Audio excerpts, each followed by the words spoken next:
In today's video, I'm going to teach you how to add Google Analytics to your Framer forms.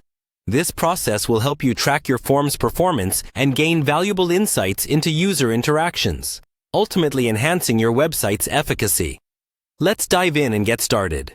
First, we'll begin by heading over to Framer's website. Framer is a revolutionary no-code website builder that caters to designers and creators, making it easy for you to set up a professional website without worrying about complex coding.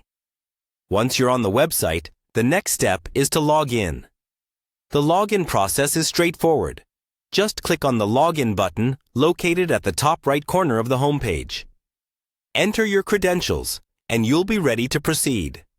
Once you're logged in, you'll find yourself on the Framer homepage. This is where all your projects are housed, waiting for you to unleash your creativity. Select the project you wish to integrate with Google Analytics from this homepage. If you're uncertain which project to choose, hover over your projects, and you'll see their titles and preview images, which can help refresh your memory. Next, find the project you're working on and click on it to open. After opening your project, look for a small three-dot icon, usually located in the upper corner of your project pane. Clicking on this icon will open a drop-down menu with several options. Once the drop-down menu appears, select Open Settings. This navigates you to the Settings page where you can manage different facets of your project. The Settings page is a crucial area for adjusting the overall configuration of your site, so take a moment to familiarize yourself with its layout.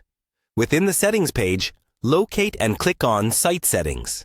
This section of the settings provides a comprehensive overview and allows tweaks that can significantly impact your site's performance. Carefully navigate through to ensure you select the correct options.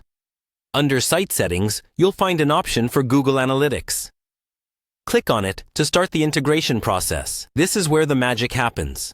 The Google Analytics option will prompt you to input your tracking ID, a unique code provided by Google Analytics when you've set up your account there. If you haven't already, you'll need to create a Google Analytics account and get your unique tracking ID. Follow the guidelines on Google's Analytics setup page to complete this step. Once you have your tracking ID, input it into the project settings. And there you have it. A seamless way to integrate Google Analytics into your Framer forms. You've now empowered your site to collect data on user interactions, enhancing your understanding and improving site performance. Stay tuned for more tutorials, and happy analyzing!